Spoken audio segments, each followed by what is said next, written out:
All right, board gaming enthusiasts. The next couple of videos, we're going to roll solo. I'm going to pull out some titles from my collection, and we're going to do some solo board gaming. And we're just going to see what tactica happens along the way, not only with specific titles, but general board gaming tactics.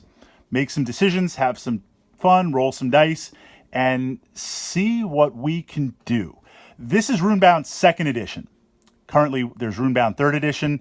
The 2nd edition is a little bit different. It plays a little bit harder, a little bit more deadly with the encounters.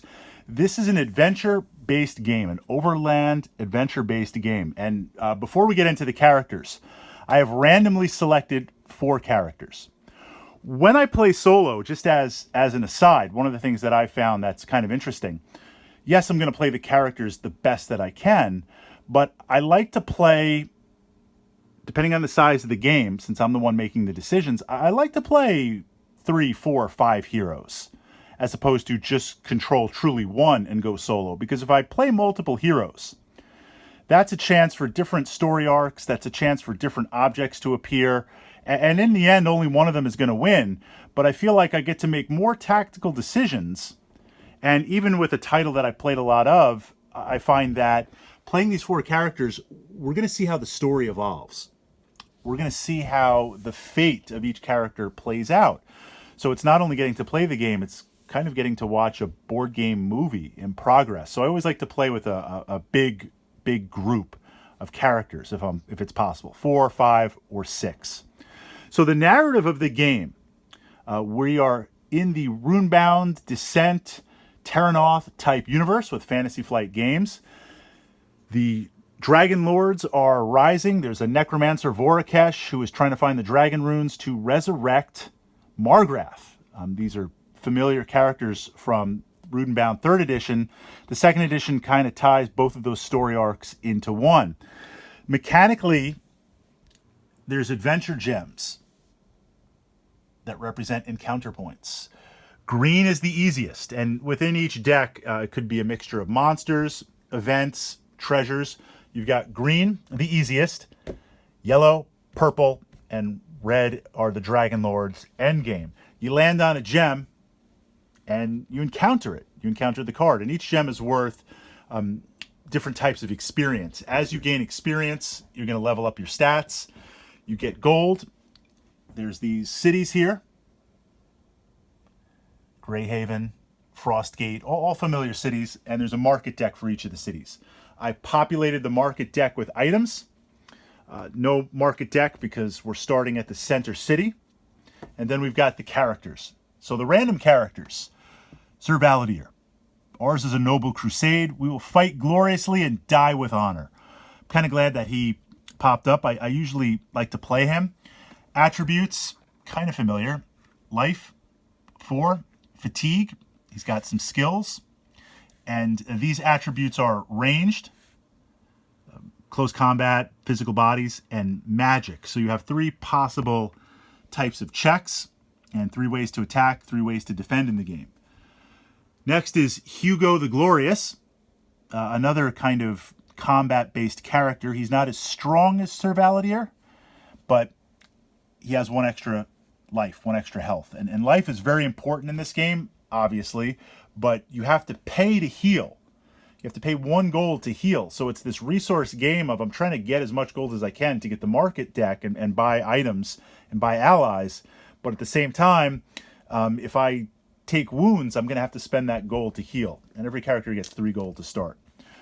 Red Scorpion was interesting. I always have the most fun playing her. She has the unique ability to trade fatigue to cancel a wound. That prevents kind of a death blow if you have to do it. And she's also balanced in that she's 4/4/4 in the stats. Damage 1/1/1. So she's not the best. She's not jacked up in any one category, but she has that strength in terms of being able to hold her own against the encounters. If you get caught in something that you're not that good at least I know she can hold her own. A challenging character to play. And then finally Mordrog, kind of the orc barbarian, you know, massive attack value, no ranged, no magic, 6 life, some of the highest in the game. Just a true tank. So we have 4 characters. 3 are tank fighter based. One's kind of roguey dex based. That's going to mean, in terms of magic items in the market deck, and we'll take a look at those in a moment, weapons and armor are going to be at a premium. There's going to be some competition to see what we can grab. If there's any artifacts in terms of spells and runes, runes are kind of magic objects in the Runebound universe that let you cast spells. We don't have any wizards in play or magic users, so those can kind of just be put to the side. Let's take a look starting. That's how much gold. We've got some flavor text and we've got some abilities. Black Dagger, 2 gold. That would be an item I'd go for right away. 2 gold to add a +2 bonus to my attack rolls. That would be perfect for Valadier or Glorious. Staff of Greyhaven. That's an example of a magic wizard-based item. Banner. Potion of Strength. Okay, burn 1 gold and you get a strength boost. Could be useful if you find yourself in a tough fight, pulling ahead. Gauntlets of Shadow. 4 gold, that's steal because we're going to be able to cancel a wound. And then the Charmer's Flute. Gives you a chance to negate damage. Interesting. Very much a gamble, but 9 gold. And objects range 10 to 12 gold is the max. That takes a while to kind of populate and get. So let's jump in. The first question I like to ask myself, if I was playing this, and again, I'm going to try and play each character the best we can, and in the comments you guys will confirm I made the right decision or deny I made the wrong decision. We'll go like 3 or 4 rounds. I've got my D10 marking the round, turn 1. Where am I going to go? So Valadier, first thing he's going to do is roll the dice, and Runebound, both for 2nd and 3rd edition, has these kind of neat dice that you roll and they correspond to the terrain on the table with the hexes. So I like to kind of group them.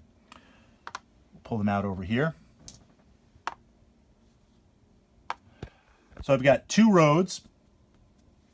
Just look at the combos. We've got the ability to move through some forests. And we have the ability to move through some rivers. So I'm going to look right away, where can I go for the green quests? I want to kind of clean out the green quests. You can see how they're scattered, how they're kind of on the road area. There's a number of green quests here. We've got green quests here grouped together, but they're not in the road. You've got to cross through the Black Wind Swamp. You've got some rivers. You've got some woods. Might be a little bit slower to move. And down here, not as many green quests, but you're in between two cities. And Riverwatch, the city here, does have this Black Dagger. I've got 3 gold, so I think I'm going to start making my way down here. Hit this quest up and move through there.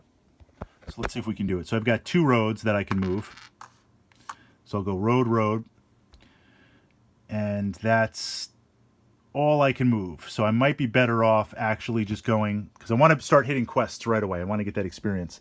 I'll do a road, and then I'll do a grass plain. So grass plain, road, Sir Valadier, move him out. Mark him on the quest. Pull a card. And let's see what we've got. Giant beetles. The magics that have awakened countless restless souls, have played havoc with insects that shared their grave. 2 life, 14 attack, 3 damage it's going to hit me with, 2 life. So that's a pretty tough green encounter, but it's going to give me 2 gold. So the first phase of the game, the way Runebound 2nd edition works is in each turn you're going to make a decision. Are you going to attack or defend? And if you defend and you beat the number, nothing happens. If you attack and you beat the number, you cause that damage. So there's nothing to defend at range with the spiders, but they're going to attack at 14. I'm going to roll 2d10, add my base of 5, and if I equal or beat 14, I deal 2 damage, 2 life, I'll kill it. Squash him. If I fail, then I take 3 damage. And I only have 4 life. And this is a green encounter. And I have no rerolls on there. 3, 5 plus 5 is 10. I take 3 damage. That is not a good start. Well, we're all in. So now round 2, you complete the round, you go through. I could try to run. That would probably be the smart thing to do, but that's going to put me behind a little bit. Or, well, I mean, it's Sir Valadier, and if you guys have been watching any of my videos, vlogs, podcasts, reading on my blog, it's all about the glory. I mean, if this was actual tabletop right now, playing with my friends, I can't name names, but, you know, some of my friends, I love you guys, but if I lose to you, then I got to hear about it all week, and I get, like, random texts at 1 a.m. about how awesome you are at various games. That said, even with all that, I would have to do this. We're going to fight on. So I need 2d10. I need to beat a 14. There's a 1 and a 4. 5 and 5 is 10. So I get knocked out right away. Turn 1, killed. That was vastly unexpected. So what happens? We go there. We mark that encounter. He's knocked out. In Runebound, it's punishing 2nd edition. I can't believe I got punked. Turn 1. That's like not a good start to the solo series here, but the dice have spoken. We have to go with what we have. You lose everything. You lose everything. You get cleared, and next turn, I'm back. Hugo the Glorious. So Hugo's going to go. Same idea. You know, Hugo, combat-based, not as strong as Sir Valadier. That's revealed. So here's some tactica. All of these quest tokens out here on the board, I do have some control over whether it's green, yellow, purple, red. So obviously I'm going to stick with the greens. And when you complete a quest, the token gets removed. So this green spot would no longer be active. Right now, everything's in play on the board. Everything's in play. But I don't necessarily know what's going to be in that deck. I mean, I have an idea, having played Runebound numerous times, but the deck is stacked at the beginning. So anything, there's a treasure map in there that I really want. But I don't know. It could be the first card, could be the middle card, could be the last card. But I know right now at point 1, we've got those giant beetles hanging out. Do I think I can risk it?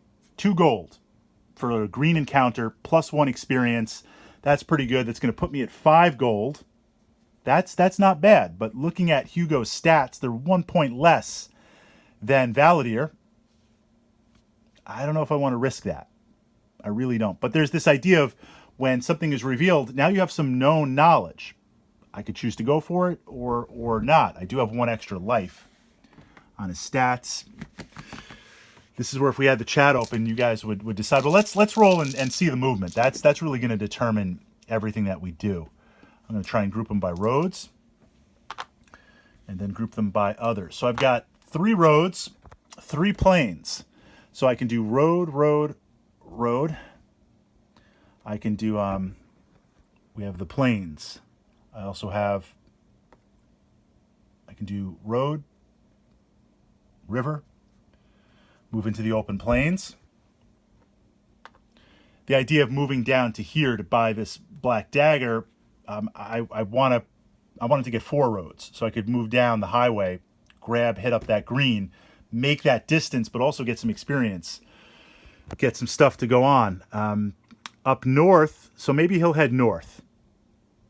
Head up towards the plains of the Ruby Gate, Karana's Tears, because we do have these nice gauntlets of shadow. This is like all the stuff I'd be thinking in my head. I wouldn't want my opponent to necessarily know. I think we'll head north. Can we hit up any encounters heading north? I do have a forest. So I can do road, road, or road, forest. I can jump into here, the Hanging Woods. That'll start positioning that way, try to get some experience. That's because depending on the turn order, here's the other thing. If I do burn the turns and not go for the experience down here, we've still got Red Scorpion and Mordrog, who everyone's going to go there. You know, early turn 1, an item like this black dagger here, and again, this is the deck. It's a thick deck. I just happened to draw it. What we'll see sometimes in games, this is a big draw. Oh, it's only 2 gold. It's giving you a +2 bonus. That's insane. That would have given me with Valadier 7. starting bonus. Then as I level up and add some of these, +2 more. That should be like house ruled 4 gold. To be able to, but it's not ranged or magic, so that's how it balanced out. It's not like +2 against everything. But 2 gold, a lot of people will be going for that because Hugo is going at this point in the phase instead of here and here. I think these characters will have a chance of getting there quicker. So we're gonna go road. We're gonna go into the Hanging Woods. We're gonna draw a card. I don't know, maybe it'll be that treasure map. Let's see what we uncover. The Golden Skull. While searching for the dragon runes, the servants of Margrath uncovered the Golden Skull. Fritz likes that. We'll sell that. That's got to be worth something. An artifact from the Dragon Wars. Now that they have it, they want to use it on you. All right, 2 life for the Golden Skull. I guess it's like floating around, screaming, doing whatever. 11 ranged, but no damage. No damage. 2 magic damage. So I have to beat. This is interesting. I do 2 damage. I'll go before the magic strikes. I need to kill this on the first shot because on magic 13, rolling 2d10, I keep on saying 2d6, 2d10, adding +2. Hugo the Glorious is not very glorious in magic. So I'll take 2 damage. All right, so here we go. We're going to skip.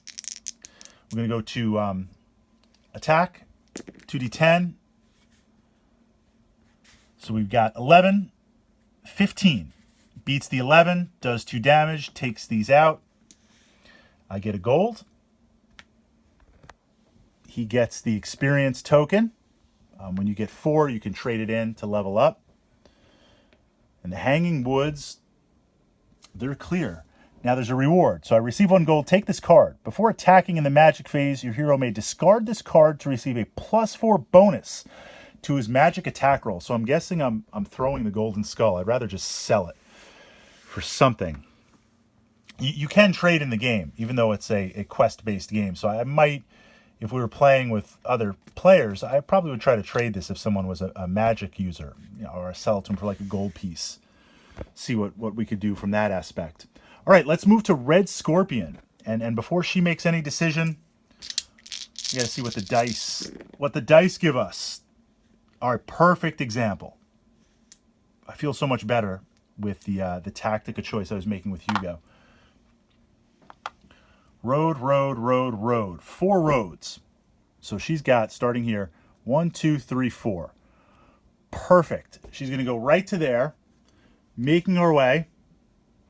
I'm not going to get there next turn, but I'm ahead of everyone else. So unless Mardrog rolls legendary to get down there, I'm going to be able to grab that dagger. Actually, it's switched. It's I'm looking at the wrong one. It's right here to match. So I'm there next turn. Unless, actually, okay. To enter a city, you can burn any die. So I have a choice. I can either encounter this or go into the city and shop. At this point, it's so much of a lead, and the fact that there is the possibility that he could roll. I mean, we'll see in a few moments with the turn. He could roll and get in there, get it ahead of time. So this is, again, an example of embracing the random. I mean, I've got a fantastic roll. I've got 1, 2, 3, 4 roads. 1, 2, 3, 4 roads. Burn 1 to move into the city. Could not ask for a better roll. We're going to go into the city. We're going to do it. I could draw a bad encounter. Any type of crazy stuff could happen. So when you move into the city, one of the cities, I can heal. Market deck, I draw a card. Then you can buy whatever you want. Buy everything. I'm going to pay the 2 gold. Toss that back to the bank. Take possession of the black dagger. And she's doing really, really well. That's excellent. If I had 1 more gold, maybe if I had done this encounter next turn, I could have bought both. Although a 2 gold henchman, Dwarven Ranger, looks cool, but stats are just, that's just flushing 2 gold right down. Let's go to Mardrog. Let's see what would have happened if Red Scorpion had encountered that green title and won. would Mardrog be able to make it down there? No. Let's group the rolls.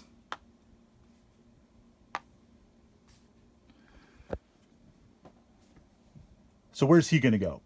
So if this is a four-player game on a timer, player 4 is going, you have an advantage and a disadvantage. I had the disadvantage of an early run to an item.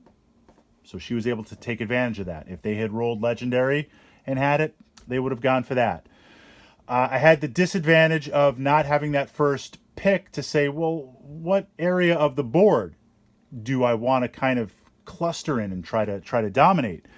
So there are some disadvantages to going forth. The advantage that you have is the other players have kind of committed on that path. You know, Hugo's going to head up that way. We're kind of coming down here. Valadier got knocked out, so technically he's a turn behind. So there is a little bit of tactical flexibility of where we're going to go. And I think I'm going to try and just stay in this area here. It's not on the road to maneuver, but we've got a couple of greens. We'll see what quests we can hit. So can I get to a green? Can I get to a green? So if we do a plains, or we have to do, we could do this. We could do a swamp and an open plains.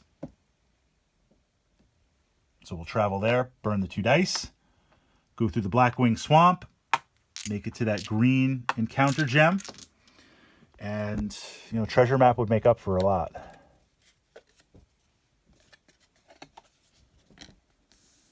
Lair of the Rakon. You hear tales of the dreaded Rakon beast. I like that already.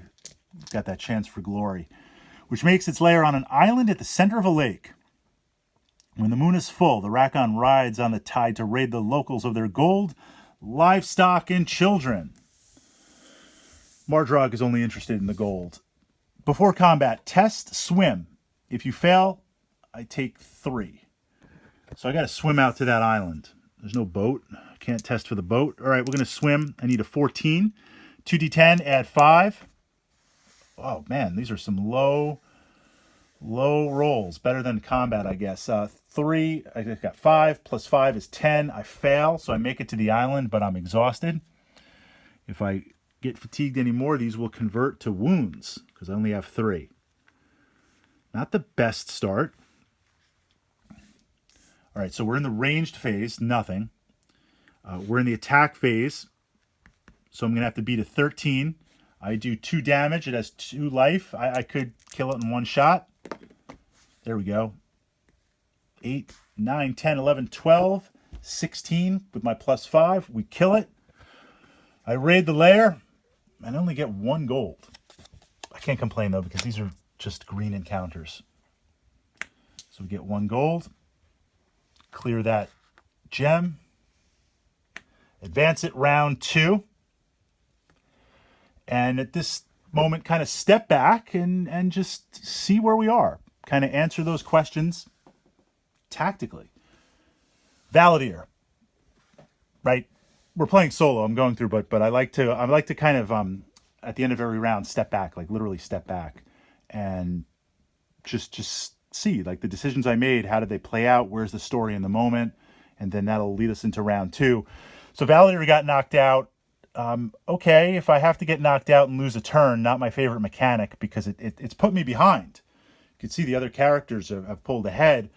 Rather get knocked out in the beginning than beginning middle or middle beginning, you know, moving into the end of the green quests or moving into the yellow quests, because at least I didn't lose everything, henchmen and objects and items. But I got knocked out. Not happy about that. Hugo the Glorious, he's in a great position. Have 4 gold, 1 experience. We got the golden skull. He hasn't taken any damage. I mean, that's good. Scorpion, fantastic. No damage.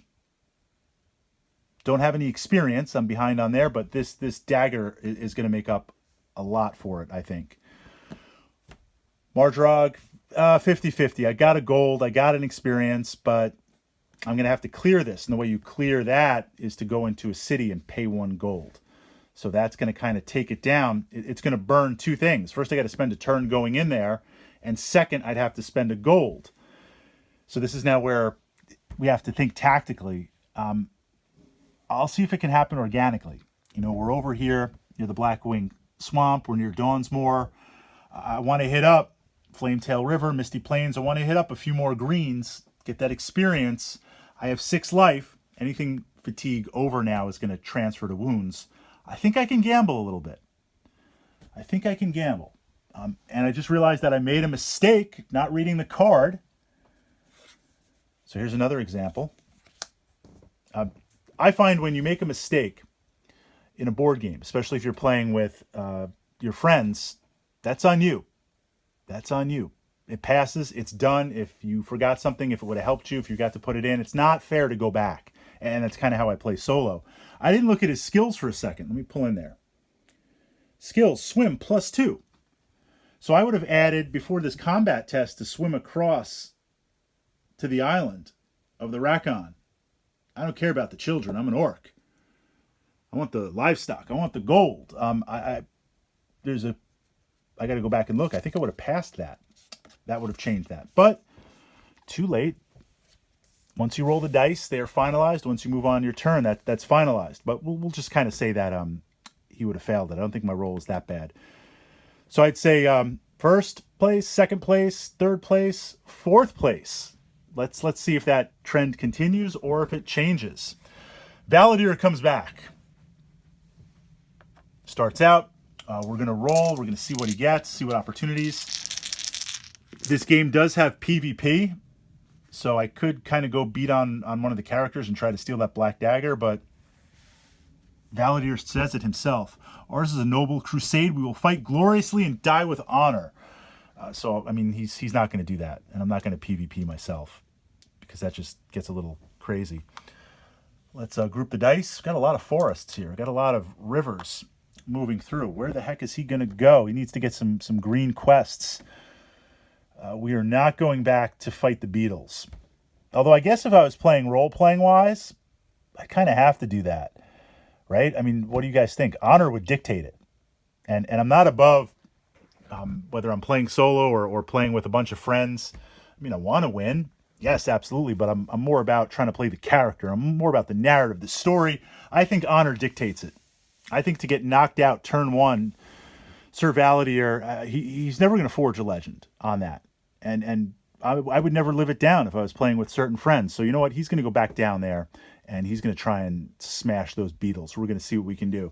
So he's got a road, and he's got a plains. So it's going to be road, open plains, move down to 1. Pull the giant beetle card back out. I mean, I guess it's 2 gold. So here we go. We are in the combat phase. Need to beat a 14. There we go. 18. +5. 2 damage. Takes them out. That's what should have happened turn 1. We get 2 gold. At least honor has been somewhat restored. So this goes back up to there. Grab that 1 counter. I feel a little bit better. I feel like honor's been satisfied. Hugo the Glorious. Where is he on the map here? So he's in the Hanging Woods. And well, let's roll the dice before I can make any decision, especially with Runebound. It's going to all depend on where you move, how you move, and kind of what you have. And start of the game with the green quests. The roads are important. Second to that are forests to kind of move around. So we can do, I've got 3 roads. We could do road, making our way up to Greyhaven, where those gauntlets are. Orange to orange. I've got 4 gold. The other heroes are kind of here. She's down there. That seems like the best course of action. Move up, road to encounter. Then next turn, go into Greyhaven. Buy those gauntlets. That's going to absorb some wounds. That's solid. The Fantasy Flight Games Hill Troll, the classic Hill Troll. This is going to be a tough fight. The ground shakes, a rumble fills the air, then turns to pounding as an enormous troll lumbers over the hill before you. 3 life, which for green encounters, that's got some bite. 14 base, does 2 damage. It's going to be a little bit hard. So I'm going to have to lay the smack down at least twice. In the magic phase, I'll only do 1 damage compared to 2. I wouldn't burn the golden skull anyway now on that. So we don't have to defend against range. Let's go to this combat phase. 16, 17 base. That's an amazing roll. 2 damage. So I lay the smack down on that hill troll. Magic phase, there's nothing. We go back around. 11, 15. So I beat the hill troll again. 2 more damage, kills it. Receive 2 gold and take this card. You may discard this card to receive a +2 bonus on any diplomacy test. Hugo the Glorious is feeling glorious. He's flush with cash. He's making his way up to Greyhaven. Now this is where things kind of get a little interesting based on the mechanics in Runebound. If you die, you lose everything. I mean, we saw that. I guess that was a good example, turn 1. I've got some good gold. I want to spend that gold. You know, Runebound, there's this duality of you want to save up for certain items, but I also want to spend that as quickly as I can. So if I get knocked out, I'm going to lose it anyway. I mean, I need to level up. I need to have enough items to help prevent me from getting knocked out. And experience, once you get to 4, I want to spend that immediately because I would not want to lose that. So you walk around with all this stuff, and we definitely don't want to lose it. That was a good round. That was good. Scorpion. Red Scorpion. Let's roll the dice. See what we can put together. All right, so now she's got to build some gold up. She's got to do some questing. The question is going to be, there's no reason to go down here. I'm going to try and stay in this area. Ashen Hills. Got 1, 2, 3, 4, 5, maybe 6 green encounters. I could kind of dance around here for a little while. So the easiest one, we're just going to go right to the road. Also because it's closer to these characters. You know, they might bounce down there if someone else was playing them. All right, let's see a green encounter. We haven't had any events yet. This has been just straight up combat. No events. The Sky Full of Wasps. First you hear their buzzing, then you feel their sting. 3 life, 15 range, 10 close, 10 magic. So they're going to attack by ranged. They have a 15 value. So I'm going to look, again, she's balanced. So I'll look to defend against that because I want to attack in this phase where I'm 4, but my value is actually 6. And their value 10 being lower, there's a greater chance I'll squash them in that area. So we're going to first defend. Range combat defend. 5, 6, 7, 8, 9, 10, 11, 12 versus 15. I fail, so they start stinging me like crazy. Take 1 damage. We're going to attack. So I get the +2 bonus. 8 plus 4 plus 2 plus 4 is 16 plus. So they take 2 damage. Just squash a whole bunch. But they still have 1 life.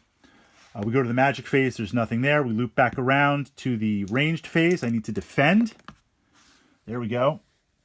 9, 10, 11, 12, 13, 14, 15, 16, 17, 18, 19. So I defend. We're going to attack. Use the black dagger. That is a bad roll.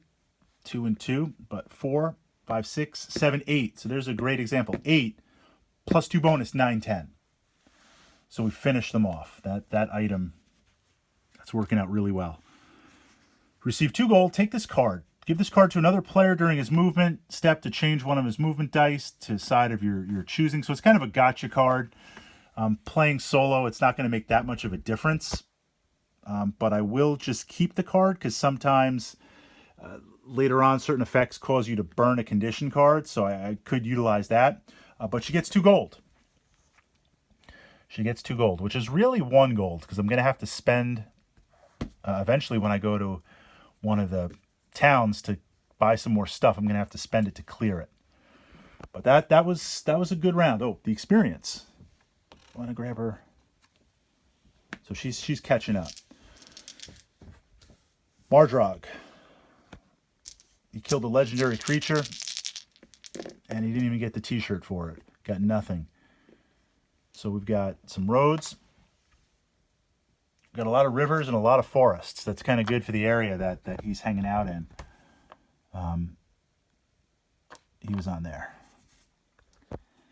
So let's just go up the Flametail River. I only have one plains, so I can do river. We could do this. This is where things kind of get interesting with Runebound. We can do river, forest, plains. And that'll position us in this area. I've got another green, where I feel like if I move up into this area, not only am I moving into where Hugo is, even though he's going to push that way, there's a little bit of terrain that'll take longer to move through. Starfall Forest and the Sacred Bog of something of Bator. All right, let's do that.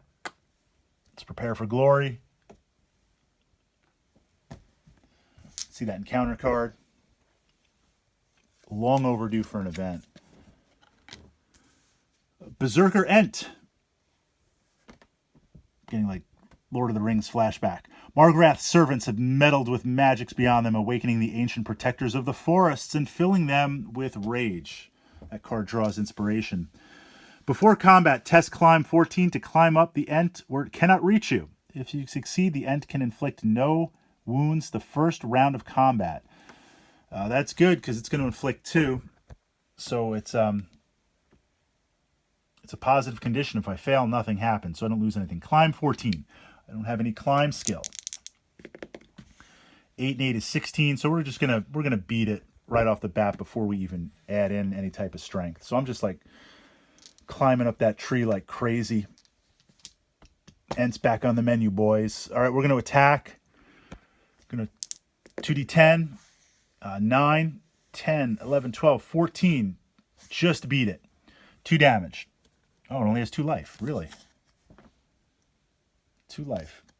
And, well, it's only worth 1 gold. I would have thought a tree dude was a lot more than that. So we gain a gold. And that will take us to round 3. We'll do one more. We've got to do one more round because I kind of want to see who begins to pull ahead. And then it's like 2 in the morning right here. I probably should get some sleep because I got to be up at 6. Although at this point, right, could just burn it through. So moving into round 3, again, stepping back for a little bit. Valadier still behind. He's got 2 gold. He's got 1 experience, but you can see just how now at the start of 3, you know, the other characters, they're starting to really pull ahead. Glorious, he's got the cash. He's got to get up there, and he's got to get those gauntlets of shadows. He's got to make it happen. Scorpion's positioned really well. 3 gold. I'll have to spend 1 for the heart. So we'll probably do another encounter because effectively she's at 4 life, but she has this ability here. I can take a fatigue to cancel a heart. So that's got some mitigation. We'll be a little aggressive. Mardrog, he might spend 2. I might kind of just gamble on that and spend. Although the timing of the game is also important. Being able to look at what's on the table. Right now it's about leveling up. And for Runebound, as you go through, you can see we're encountering these action points and you remove the gems. These spaces that have the stars, if there's an event, you'll refresh the gems. But those refresh points are really not everywhere. I mean, there's different colored refreshes also. You kind of want to burn as many green gems as you can. You kind of want to pick up as much early experience as you can. And since it's essentially move and engage, if I go into a city right now, yes, I can shop. Yes, I can pick up an item. Yes, we had to grab that black dagger, but that's kind of like a turn. That's a turn. So it's this duality of get items early on and have them to help you level up in quest, or go for the quests first to try and get experience. But like Valadier hit with those bugs that we fought, you know, I got punked turn 1. I really don't want to lose anything right now. But as always, let's roll the dice, because that movement is going to determine where we go. So this is Valadier. He's got a lot of roads. He's got 1, 2, 3, 4. He's got 5 roads. So is there anything worth picking up? And obviously the road facing on the dice, they tend to come up a lot more. So you're going to move quickly on the roads. So a good strategy in the beginning is to bounce up and down the roads. He doesn't even have enough gold. Normally, like, if he had enough gold, I'd maybe try to outrun and grab those shadow gauntlets. Let's jump into, he has a hill. So we can do a road, a road, a road, a hill. That's a hill, right? Yes.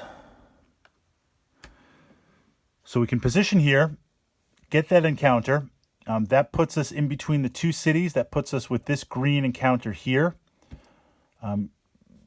Even though I know what Hugo's going to do, maybe I don't know what Hugo's going to do, but I can guess he wants to spend that gold, so he's not going to grab that green. Although, if it was another player playing, maybe they would, just to outpush me. But I think that's a good.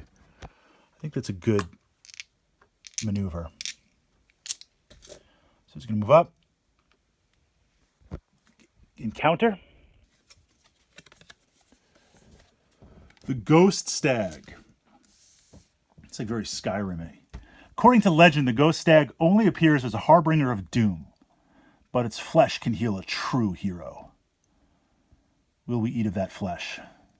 Is it glorious? Valadier, he probably let the stag go, but other characters that I would play with, it's like, what can we sell it for? All right, we got to fight it. Got to fight it. 3 life. So a lot of life, but not like deadly stats. Defend in the magic. The ranged phase, nothing there. Going into the close combat stage, 14, 13, plus 5, 18, beats it. Deal 2 damage, has 3 life. Magic phase, it's going to hit me. I'll defend. I'll probably fail this, but okay, it's only 1 wound. Actually, I won't. I laugh that. 15, 16, 17, 18 versus 9, so we defend. Back around. 7, 8, 9, 10, 11, 12, 13, 14. Kill it. Kill it. Get 1 gold. Receive 1 gold or discard all fatigue from your hero. This is an example. If I had the fatigue, it's really kind of a wash. Take the gold and then spend 1 gold to clear the fatigue, or directly out, kind of one or the other. Well, obviously we're going to take the gold for this because we're not slowed in that way. Moving on to Hugo the Glorious. We're going to still roll. So this is a perfect example. I'm going to go into Greyhaven because that translates over to the Gauntlets of Shadows. I know what I'm doing. I've got the cash. I want to spend it. It's a great item. I don't want anyone else to jump in there. But you never really know. Meaning, let's roll the dice and see just what are some of the opportunities that might pop up. Because tactically, could it better position me for something else? Or if there was a couple of options on the table, there aren't right now, but if there were other options on the table, maybe we could do something there. That's the most obvious, and that's what we're going to do. But I think it's always good to roll the dice and plan and see what happens, even if you're not quite ready. Move up there, draw a market card. Potion of Healing. Before moving, discard up to 2 life from either a hero or an ally. I'm going to buy both. I'm not a huge fan of consumables in Runebound because it's gold resources that are gone, like this and the Potion of Strength. I'd rather have persistent effects or cards that you can tap and reset every turn. But 1 gold to heal 2 life. Well, first of all, that's a gold savings. But it's also a time saving because I don't have to go into a city to heal. So yes, absolutely. We're going to buy the gauntlets. We're going to buy the Potion of Healing, 5 gold. 1, 2, 3, 4, 5. That was a good trade. That was a good trade. Rather than burning and getting an encounter, getting experience, picking that up. There are the items. So Hugo's, the glory is just growing. He's like the golden one. The glory is growing. Scorpion, red scorpion. Let's see what she does. And again, just group the dice.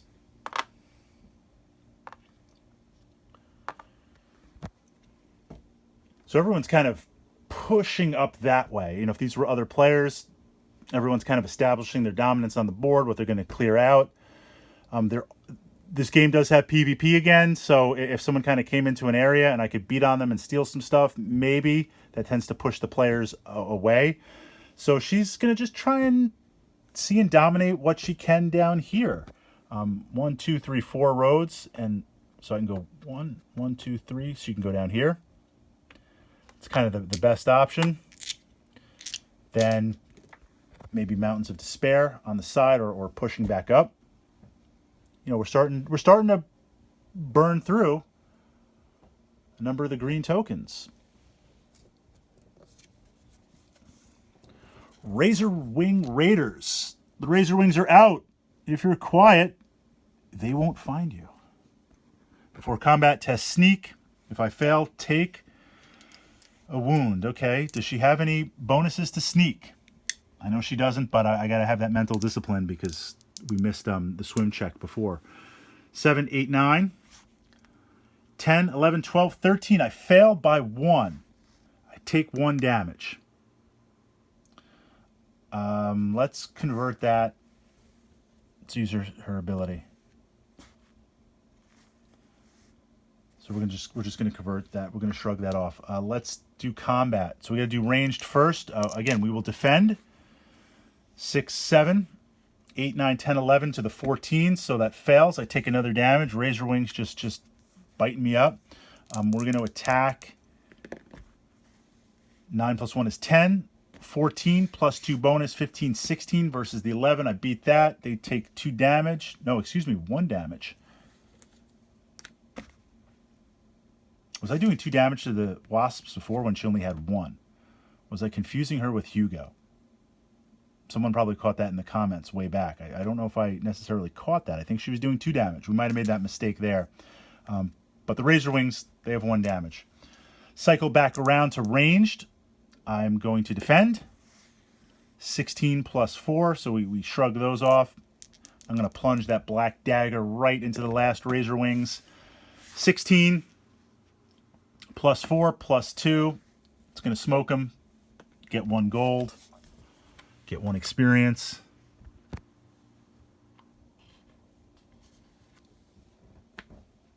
Experience. 1 gold. And to finish us out, Mardrog. He needs to get something. He needs to make something happen out here. He's in the Misty Plains. Not the Misty Mountains, but the Misty Plains. He's going to do, he can just barely make it, right? He can do open, open, and put us on the encounter. You got that from last time. I forgot to take his experience. All right, an event. A watery shortcut. Since the Dragon Wars, Mardrog's like, an event, where's the glory? We need the gold. Since the Dragon Wars, dwarves aren't often seen outside their mountain strongholds, so you're honored when a dwarven ranger offers to share the road with you a while. He tells of ancient subterranean canals connecting the mountain caverns. Take this card during a later turn. If you end your movement in a mountain space with an adventure counter, you may discard this card to test swim. If you succeed, you may move up to 3 spaces away. Useful, you know, the mountains are more mid to end game. We've got purple, we've got some yellows, we've got the reds, or moving through here. That's useful. I mean, that's not a bad event to have, but right now I would have liked to have gotten some more gold for him. That's going to put us at turn 4. That's going to put us at turn 4. And I should probably get a little bit of sleep, but let's kind of see where we are at the moment. Valadier, he's just, again, turn 4. That cost him so much. Hugo the Glorious is just full of glory. 2 more counters, I'll level up. When I level up, I'll take it on the Might. He's got the Gauntlets of Shadow to cancel that out. He's got the Potion of Healing. Try to keep that as long as I can, but he's got some good insurance. Scorpion, doing well. I'm going to have to spend 2 gold to get rid of that, 1 gold to get rid of that. So that's going to eat up the 3 gold. That leaves me with 1. Could be doing better, but I feel good about the dagger, and she's at least got those 2 experience.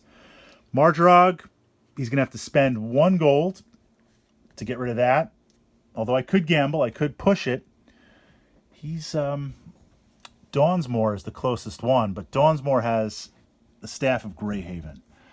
And, he's not the Grey Wizard or the White Wizard, so it wouldn't be worth burning a turn to go in there to draw 1 from the market deck right now. There's really nothing on the table that he can use right now, so he would just kind of keep on trying to plink away at the experience. So if I had to rank it, I'd say first place, very strong position, second, third, and Valadier at 4th. He's going to have to be really aggressive. If we continue to play this out, I think sooner rather than later, as soon as I got my first stat bump with Valadier, I would start jumping into the yellows. That's real risky, but I just feel like if this wasn't solo, he's really behind. I'm really behind on that, and I need to kind of make some ways up. So that's the solo, and my plan is to just keep on, again, just pulling down some of the other titles that I have, some titles that play really well solo, and just kind of roll some dice with you guys, play some turns, see what happens, make some tactical decisions, hopefully not screw up all of the rules, or at least try to remember most of the rules as we go, and kind of do the best we can, and looking at it from the perspective of not only sharing some of the titles that I enjoy playing, but looking in the moment, because it is like a gaming tactica, building that checklist, looking in the moment and saying, what are some of the decisions that we're making? What are some of the decisions that we need to make? Did I make the right decision? Did I make the wrong decision?